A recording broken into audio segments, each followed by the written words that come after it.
Borthakur IAS Academy. Prostuti aru adhyayoner nirbhorjogyo thikona. Borthakur IAS Academy. Hello everyone, welcome to the Hindu analysis for 10th June 2021. Let us begin with the first article today. Centre announces hike in MSP for paddy, pulses and oilseeds. So yesterday in the cabinet meeting, the central government decided that they are going to hike the minimum support price for common paddy to rupees 194 a quintal for the coming Kharif season. So, despite going into the numbers, let us understand why this is being done. Now, there are two factors that are directly related to the central government's choosing to hike MSP for these particular set of crops, particularly for coming Kharif season. Now, one is the diversification of crops. You have to look at from that point of view also. When prices are increased or MSP is increased for certain selection of crops, it is noticeable to see a jump in those particular crops being grown. Now, in a bid to encourage crop diversification, though slight but nonetheless an increase in the MSP for pulses, oilseeds, coarse cereals, and also dals as we call tur dal and urad dal is certainly going to ensure that people going for normal variety of crops may choose to cultivate these particular set of pulses or oilseeds. And the second factor is going to be that whether you deny it or not, the announcement does come at a time when the farm unions have been protesting against the 3 farm laws for more than 6 months on the Delhi-Haryana border.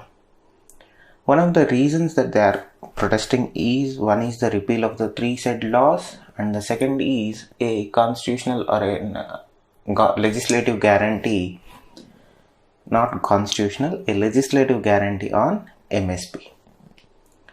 Though the 3 farm laws do not talk about the doing away with of MSP or has anything to do with MSP, a lot of apprehensions from the farmers' perspective seems to be that the government is going to remove the MSP safeguard that they have been protected. It acted as a safety net. Though the initial idea behind bringing in MSP was to give some sort of safety net to farmers, it moved beyond that concept and has become a problem for both farmers and the government itself. To conclude, the timing of these decisions is 1, to improve the crop diversification in Indian agriculture ecosystem, 2, to ensure the protesting farmers that, or assure the protesting farmers that the government of India has no intention of doing away with the concept of MSP. Moving on to the next article, Dihing Patkai is Assam's 7th national park. So this park is particularly special because it has 47 species of reptiles and mammals, including tigers. Now, this is also special in terms of the fact that this is the last stretch of Assam's tropical wet evergreen forest, and it was due that it also became a national park, or at least the state government identified it as a national park. Now, few days back on the World Environmental Day, the Chief Minister of Assam did announce that they are going to elevate the status of this park into a national park. This is in tandem with the Raimona National Park, which was created few days back, which was around 422 square kilometers.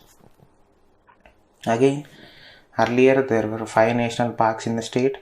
Few days back the number rose to 6. Now Assam is host of 7 national parks. That is definitely going to ensure the biodiversity of Assam is preserved. Now, as I said, the park has 47 species of each of reptiles, mammals, including tiger and clouded leopard. Out of 47, few are native and are only seen in the biosphere of Assam National Parks. So this particular area was in news last year because of there was a lot of cases of illegal coal mining in the area surrounding this forest, and there was a lot of issues with poachers coming in and killing wildlife. Despite various efforts from both conservationists and the government of Assam, the cases of poaching and illegal coal mining were still high.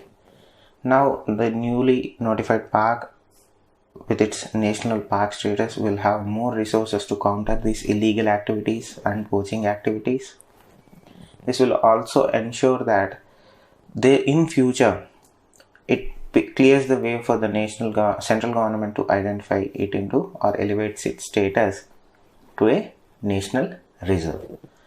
So now Assam has 7 national parks, which is good news when you are looking from the environmentalist view and conservationist view.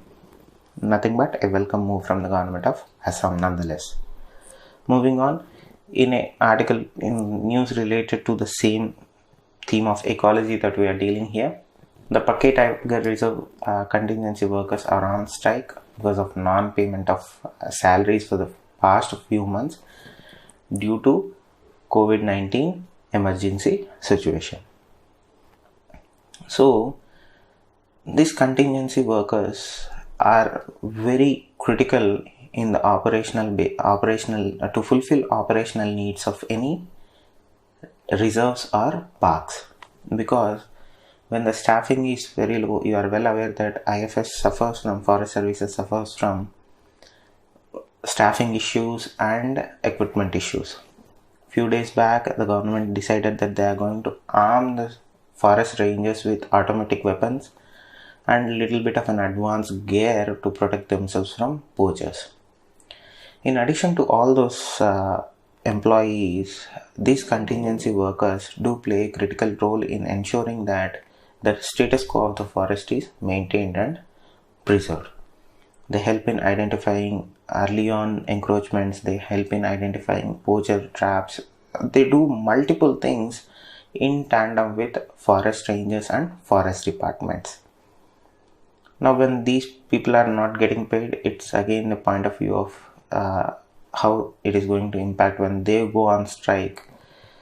It is going to reduce the number of people keeping a vigil on the forest boundary itself, which makes or paves way for poachers to come in and do their illegal work, or encroachers or illegal miners to come in and do their dirty work there. But nonetheless, I felt that this was a little bit important in the terms of they are not getting paid, and we should hope that they get paid soon. Moving on to the next article, the promise and perils of digital justice delivery. Now, the authors of this particular editorial are afraid that, or have apprehensions of the fact that when the judicial system of India does indeed move to the future, where they are considering about digitizing the entire aspect of the judiciary itself and interlinking it with the prisons department and the police department, where all three intersect, converge as one says, and work in terms of sharing information, collecting data, hosting information, and functioning in a sequential or a tandem way. Now, the authors authors of this particular article fear that if indeed the convergence takes place and the system that we will be talking about in a few minutes does come into play, it is going to pose a problem in terms of empowering the government of state, or empowering the state to surveil its citizen. So what are they talking about? One of the first things that you have to understand in terms of Indian judiciary is everybody is appraised of the fact that the proceedings of Indian judiciary are very slow. According to a new newsletter that was released by the judiciary itself, Supreme Court of India, around 3.27 crore cases are pending before Indian courts, of which 85,000 have been pending for over 30 years. You cannot attribute all of the cases to the lethargy in the judiciary system. There are few cases where the litigants themselves are delaying the proceedings, but nonetheless the percentage of that is negligible. Majority of the cases are because of lack of staff, lack of judges. So there are a lot of issues that resulted in Indian judiciary system accumulating this many number of pending cases, which is a problem from whichever point you look at it. Now, with the onset of the pandemic and before the pandemic itself, before 2019, that is November of 2019, the government, the Indian judiciary was looking at ways to alleviate its bottleneck issues, and they were trying to find a smooth flow of proceedings. And they had constituted a E-committee to come up with ways to digitize the court proceedings altogether.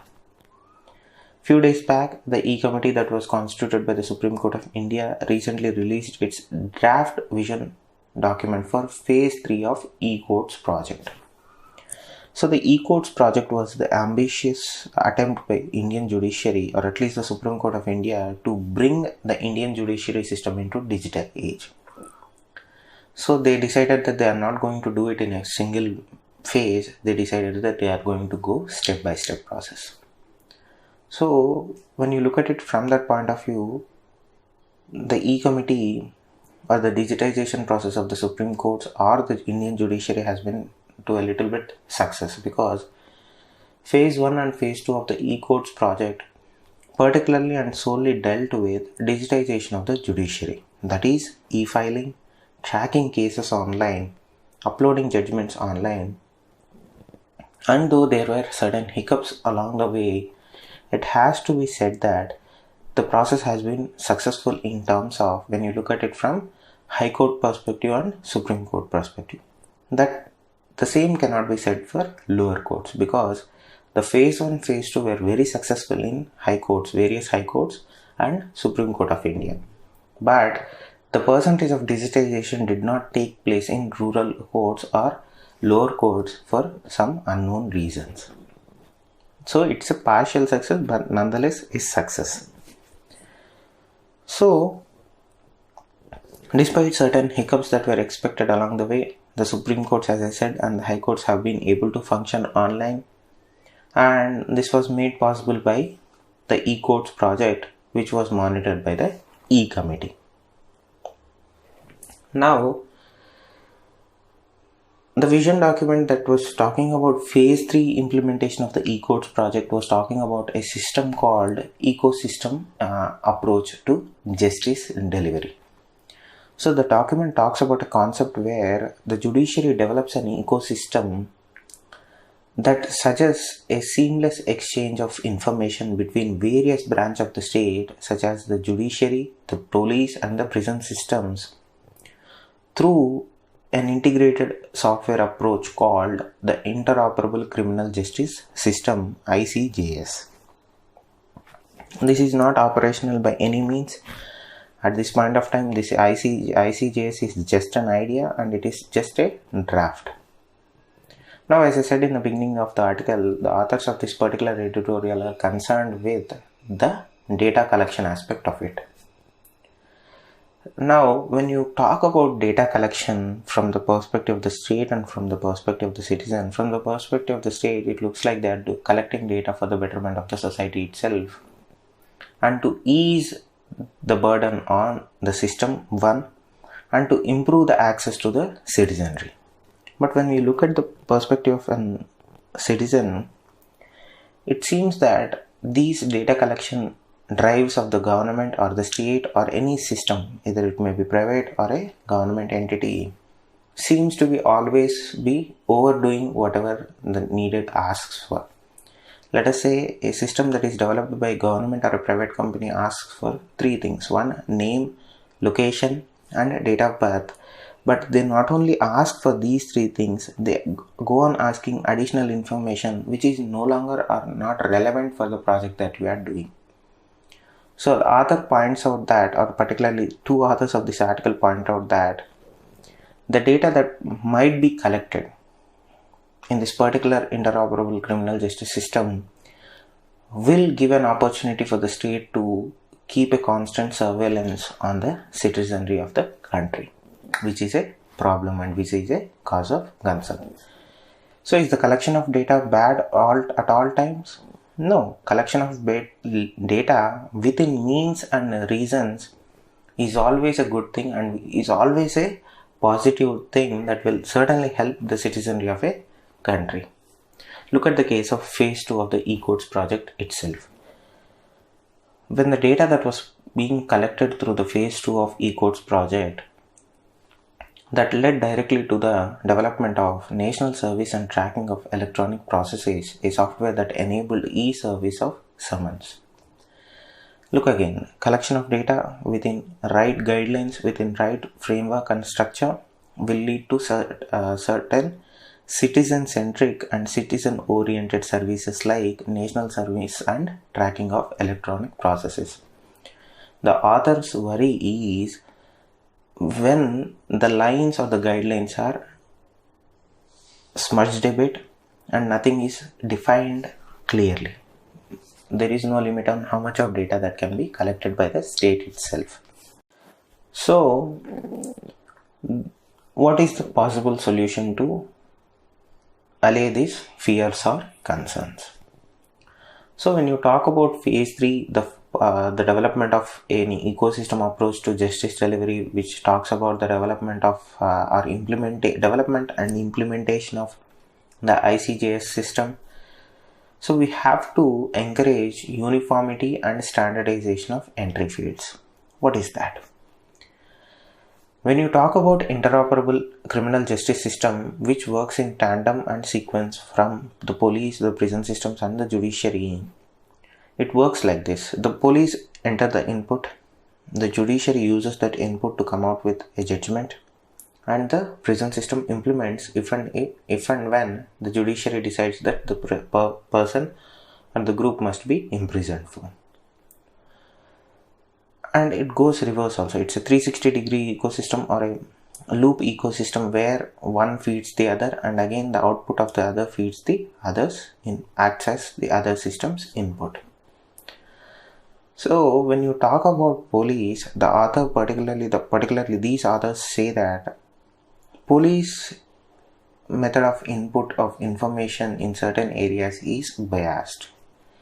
Meaning the police, they are concerned that the Indian police system is so archaic and still run on British Raj laws that the data input into the system might be skewed and discriminatory, which is true to a certain extent.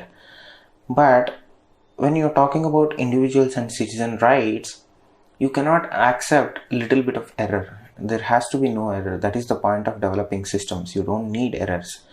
This is not something, a simulation or something like that. This is real life and people are going to be affected by a small error in input of information into the system. A small error might decide the fate of an individual in the judiciary system. So everything has to be done accordingly and should have some standardization processes and uniformity while data is being entered. So the authors fear that when the input system, that is the first line of information that goes into the system itself, is under the threat of biases and other disformities, then what would be the case if that information is again shared with the Home Ministry? Because this system will work under the Home Ministry, because both prison systems and the police are involved. So at the end of the day, it is Home Ministry of State working with judiciary. Now the authors fear that there has been a dangerous trend towards creating a 360-degree profile of each person by integrating all of their interactions with government agencies into a unified database. Various countries have been doing it. To a certain extent, India has also been trying to do this, but till now it has been a little bit of an unsuccessful paradigm for various reasons that we are not going into in this particular article. But nonetheless, Indian state is also trying to create an digital surveillance platform to monitor certain activities of certain individuals. Of course, in the interest of national interest and national security. But there are certain limits, and that is why we have certain checks and balances in place in the form of legislative, executive and judiciary. The 360-degree approach has been perfected by the social media platforms and technology companies. Any social media platform, any technology company that you go to, that you have an account in, when you ask for the data that they possess on you, the amount of information that they collect on you is mind-boggling. They have every search history that you have ever typed into Google or any other social media platform for life. So they have pretty much have created a 360-degree profile of your individual self. Now the government is also trying to do the same. The only difference that can be said about in this particular case is when technology companies compile a 360-degree profile of an individual, they do it so for targeted advertising. But if the government does it, we get the targeted surveillance or the surveillance state. Both scenarios are very bad. You don't need to have your data with a private company, again that is acting out of its own self-interest and for profit, again that is dangerous. And at the other end of the spectrum, you don't need a surveillance state that is watching every move that you make in your life. There is no right to privacy, right to freedom, nothing. Your fundamental rights go out for a toss. In both cases, in the case of private companies, you don't need that. In the case of the state also, you don't need that. Look at China. China is a surveillance state at this point of time. Again, that is a scary afterthought, but India is not there yet, thankfully. Again, we have checks and balances in place.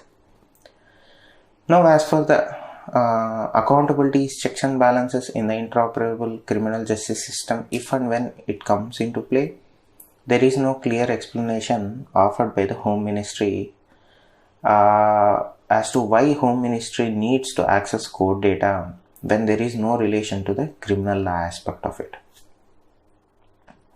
Again, the authors observe or fear that this is a way of the Home Ministry or the state using this platform to profile and surveil on its citizenry. Now, to conclude this, the objectives of this particular ecosystem approach or the e-court system phase 3 to streamline the judicial process, reduce pendency and help the litigants is a welcome move. But to move ahead with the project itself, the framework of the entire project must be structured around protecting our fundamental rights. Instead of decentralization of data, the project must focus on centralization and localization of the data, where the data is under the watchful eye of the judiciary or some other body that is constituted by the judiciary or the legislative or the executive, where there is some sort of checks and balances in place to protect the rights and freedoms of individual citizens. Moving on to the next article, government officials targeted in phishing attempt. Now, for the past few months, though we have been experiencing this for the last few years, in the last few months alone, since the Galwan clashes and India-China standoff, several government officials, defense officials, defense ministry, defense establishments, government offices, and both in public domain and personal life are being maliciously targeted by hackers. In this recent event, several government officials were targeted by a specific malicious web link that was sent to them on WhatsApp and SMSs, asking them to update their vaccination status. When you look at the certification of the message, when you look at the certification of the link that was sent to them by these hackers, everything looked kosher in the sense that the link was working perfectly, the link had right certificates, the link had right tailends like @gov.in, which are officially used by the government of India. Now, particularly in a case, an email received by a defense ministry official said that a part of awareness drive regarding post-vaccination measures to be followed by armed forces, which involved a questionnaire, to be filled, and a Google Drive link was also shared to do the same.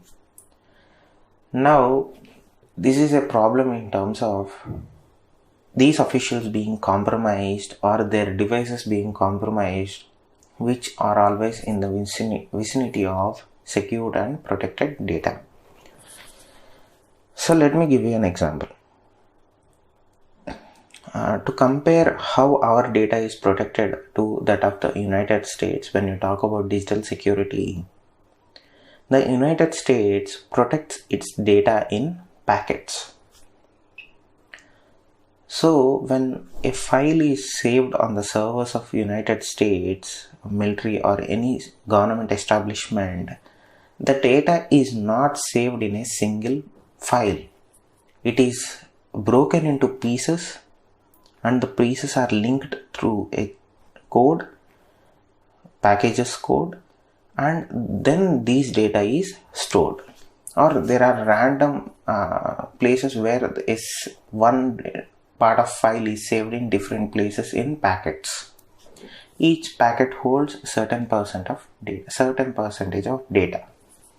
When a hacker gains access into these files, they cannot do anything with the data that they hacked. But nonetheless, the data is still vulnerable. If you have been following the news, US is under continuous attacks for the last 3 months, where one of their key energy security pipeline was hacked, and the company had to pay ransom for their files to be released, which were held hostage. Number 2, recently the government servers were also hacked, where a lot of critical information was leaked. That is what these people are trying to do here with India also. Once you gain access into government servers through these officials, you can do whatever you want. You can steal data, you can add data which is false and malicious. Again, you can keep tracking, you can keep monitoring all the updates that these officials and these respective departments are doing. So we need a policy at this point of time. Though officials are sensitized not to do such things or not to fall for these phishing attacks or other cyber attacks, time and again people do become victims of this. At the end, if it's an individual citizen, their financial and their personal emails and data is compromised. But when you're talking about the security officials at the upper echelons of Indian government, not only their personal life is at stake, the data of the state is also at stake, which is far more costlier than their individual data. Again, from the perspective of national security, individual always comes below the security of the state. So certain sensitization programs and certain checks and security balances should be brought in to ensure that this doesn't happen in the future again. Moving on to the next article, Twitter efforts on to comply with new rules. Now, we have been following the spat between, it's a spat, nothing more, between the government of India and Twitter. Now, following the government's one last notice to comply with the new IT rules, Twitter has finally said that they are going to make every effort to comply with the new IT guidelines. They also said that they will be providing details of its chief compliance officer within a week. Now, last week, the Indian government clearly warned the platform that they are going to lose the exemption from the liability under the IT Act. Now, this has made that if that liability exemption was withdrawn by the government of India from the IT Act itself, it means that individuals who are using the platform can sue the Twitter for their actions. Let us say if the Twitter chooses to block an account, the person whose account was blocked can approach the Supreme Court or the High Court or any court in India and sue Twitter for liability. The liability is extended in IT Act because the IT Act sees social media companies and digital media companies as intermediaries rather than publishers of content. With the removal of exemption of liability, the government and the law sees social media companies as publishers rather than intermediaries. Now, in Indian court and in Indian law, people can sue publishers and media companies. They cannot sue intermediaries. That is what the liability in IT Act talks about. Nonetheless, they are going to comply with it, but we have to see, it is Twitter at the end of the day. We have to see how they are going to play this game and how the government is going to respond to this. But for me, I have been having a lot of new information as to how Indian government intends to ensure compliance from private companies that do not have their base in India. Moving on, Biden drops plan to ban TikTok. This has been in the workings since Biden took over from President Trump. There has been a lot of speculation as to that President Biden is going to revoke majority of the bans that were imposed during the Trump era of White House. Now, one of the critical movements in China-US trade war was Trump administration's decision to ban TikTok and WeChat over national security concerns. Now, when Mr. Biden took over the presidency, many people were speculating that he is going to drop the plan and he is going to unban TikTok and WeChat. Now that prophecy has indeed come true, because White House in a statement said that the banning of the apps is not something they are going to do. Instead, they are going to carry out a criteria-based decision framework and rigorous evidence-based analysis to address the risks. It's nothing but we are going to look on a case-by-case basis. But at this point of time, we are no longer blocking TikTok or banning TikTok or WeChat on the basis of national security concerns. Now, instead, they are trying to identify any connected software applications that may pose an unacceptable risk to US national security and the American people, and based on that, they are going to act. But at the end of the day, Biden has dropped the ban on TikTok and WeChat. Moving on to the next article, in a bit connected to the same aspect of US-China relations, US Senate passes huge innovation bill. Now, yesterday the US Senate passed a sweeping industrial policy bill that aimed at countering the surging economic threat from China. American companies to compete with China in terms of research and development. Now, this talks about investing around $170 billion into research and development of technology in American shores. Now, there has been a lot of discussion as to how America intends to counter the tech supremacy that China is gaining and running ahead with. This reinvestment or pumping in of more than $170 billion into tech research is certainly a welcome step in terms of addressing the issues that US has with China in terms of technology and in terms of research. Understand one thing, China has made so much inroads into US structures, institutions.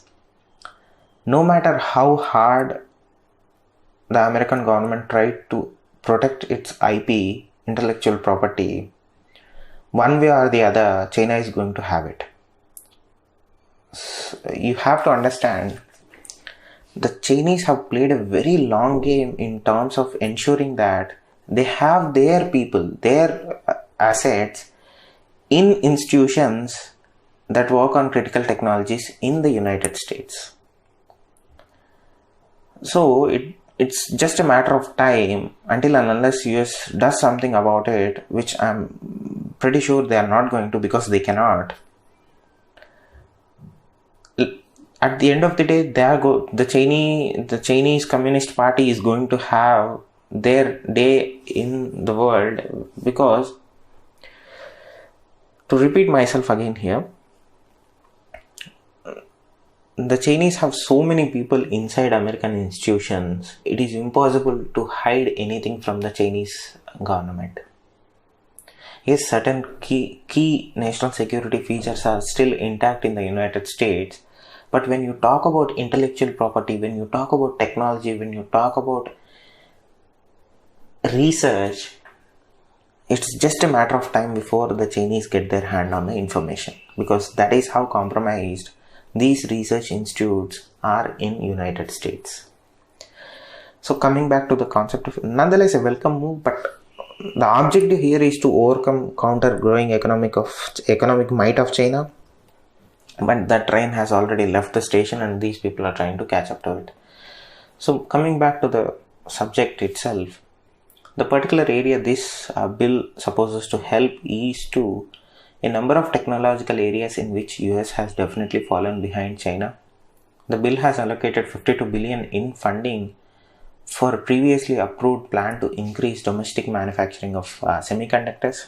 Semiconductors have been wreaking havoc on automobile industry and computer industry because China owns the supply of silicon chips coming out of for the entire world supply chain, and with the pandemic they have clearly indicated that they can choke that point whenever they need it to be.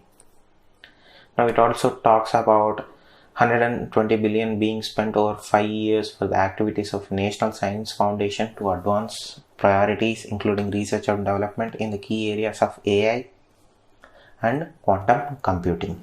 Nonetheless, 170 billion being spent to counter threat from China, though looks good on the paper, but translating into reality, questionable at best. Moving on to the next article, Quad Vaccine Partnership Goal Still on Track. US official. Yesterday, a top Biden administration official has said that Quad grouping of the countries, that is India, Australia and Japan, US, are on track to meet their goal of producing at least 1 billion vaccines for Asia region by the end of 2022, despite COVID-19 second wave hitting India hard. Now, when this happened and in the initial phases of COVID, second wave of COVID in India, when America was reluctant to help India in its need of crisis or time of crisis, there were a lot of questions that were being raised as to the US partnership in the Quad itself, or the US role in the Quad partnership. Later on, they did a course correction. We went as to why they did a course correction in earlier classes, but nonetheless, they did a course correction and they are hands-on helping India in acquiring raw materials, in lifting restrictions on raw materials and so on and so forth. Now, in the Quad summit that held in the March of this year, the Quad pledged that they are going to produce 1 billion Johnson & Johnson vaccines in India to be supplied to South Asian countries, particularly Asian region. Now, a question was raised as to, is the plan still on track for India to be manufacturing 1 billion doses under the Quad flag? The answer is yes. He also suggested there would be some infrastructure related outcomes from this Quad meeting, which is supposed to be happen at end of May, and they are hopeful that it is going to be a physical event, meaning the heads of Quad meeting in US for the first time under the Quad flag. The White House declined to comment on as to what the meeting or where the meeting and what would be the agenda of the meeting itself be, but nonetheless the momentum in Quad is clearly being seen by China. That is why we have statements at BRICS foreign ministers meet yesterday, China pushing for multilateralism instead of centralism, etc. and so forth. But Quad has gained momentum again. Moving on to the next article, Addu Atoll. It's Addu Atoll. Atoll is a name for island from that cultural thing, but nonetheless, Atoll is nothing but an island. So, in yesterday's cabinet meeting, the cabinet meeting cleared the decks for having a second consulate in Maldives, particularly in Addu Atoll. As far as the Maldives side, the Maldives have made no decision on opening an Indian consulate in the southern Addu Atoll, according to Maldives president. Why this place is significant for India and why India is doing this? First, It offers a strategic location to the Indian Ocean. It lies just below the equator and it is the second largest city in the Maldives grouping, and it is housing close to 30,000 people, and Indian government is intent on serving these people with speedy visa services. Though the rationale behind this is being questioned, but nonetheless it is a place of strategic importance. Now this was the region few months back where the Indian government agreed to fund a 33 million Maldivian police training facility to be built. Now there is some sort of opposition from certain sections of the Maldivian society, but the local parties from that region, local politicians and certain persons of the population are okay with it. So nonetheless, if everything goes according to plan, India is going to have a second consulate in Maldives. This is from mapping point of view. That's it. Moving on to the next article. Erdogan to visit Karabakh region won by Azerbaijan. Now again, this is from a mapping point of view. We know that both Armenia and Azerbaijan were in a short conflict where they fought a war over control of a territory that they share. So from this perspective, Azerbaijan was helped, funded and supported by Turkey. Now, during this conflict, Azerbaijan seized large swaths of territory from the separatist ethnic Armenian population with the help of Turkey, supplying combat drones and other weaponries, including soldiers who were unmarked. And the conflict, though a short one, claimed around 6,000 lives and only ended when Russia successfully brokered a truce between both the sides. This has been a point of flash between both the countries since long back, but nonetheless, now Azerbaijan successfully retook their territory, retook the territory from the hands of Armenia. There was a lot of questions during this conflict as to why the US and other Western powers are not interfering into the affairs here and trying to get a ceasefire going there. But at the end of the day, Turkey supported Azerbaijan, and Azerbaijan successfully took over certain separatist territory from the hands of Armenia. And at the end of the year, Russia brokered a peace deal between both the ethnic groups. Moving on from the point of view of mapping. That's it. Moving on to the next article. Aim to vaccinate 70 crore by September. Run sites 24/7. Finance Ministry. Now the Finance Minister has made a strong suggestion or a pitch to vaccinate 70 crore people with at least one dose of the vaccine by September in a bid to achieve, or in a way to path to achieve, herd immunity against COVID-19 and help to kickstart the economic recovery that has been devastated by the second wave. Now, when you talk about 70 crore of the population being vaccinated, this would certainly require close to 93 lakh doses to be delivered every day from now. Meaning the production has to cross at least 1 crore vaccines per day, which we are not at right now.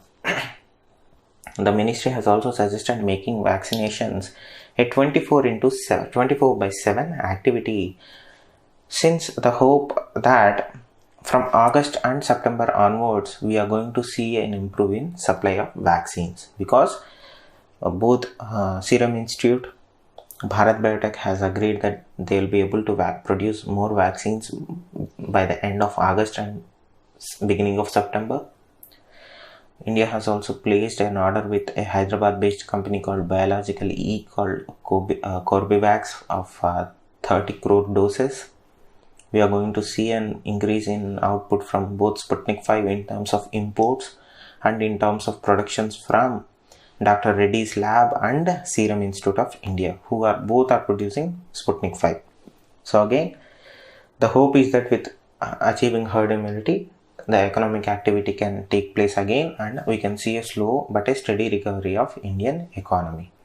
The other observation made by the finance ministry is that a healthy monsoon bodes well for agriculture, and softer lockdowns by state are expected to translate into a softer economic shock from sectors such as manufacturing and construction.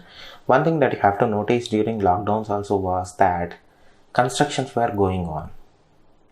Majority of the state governments and local administrations were, though were very strict with lockdowns and everything, they allowed a certain percentage of construction activity to take place. Infrastructure is a critical part in restarting Indian economy, and we have to invest more and more into critical infrastructure and infrastructure as a whole. The ministry also stressed that quickening the pace and coverage of vaccine was critical to help India heal and regain momentum of economic recovery. So, the idea that we have to vaccinate at least 70 crore people with first dose by September, though ambitious, may be possible if the numbers that these manufacturing companies are saying that they will be able to manufacture in the next few months do come indeed true. So, nonetheless, the economy is on a track to recovery, but not at the pace at which we would like it to be. Thank you. Stay safe. Namaste. Borthakur IAS academy প্ৰস্তুতি আৰু অধ্যয়নৰ নিৰ্ভৰযোগ্য ঠিকনা। Borthakur IAS Academy।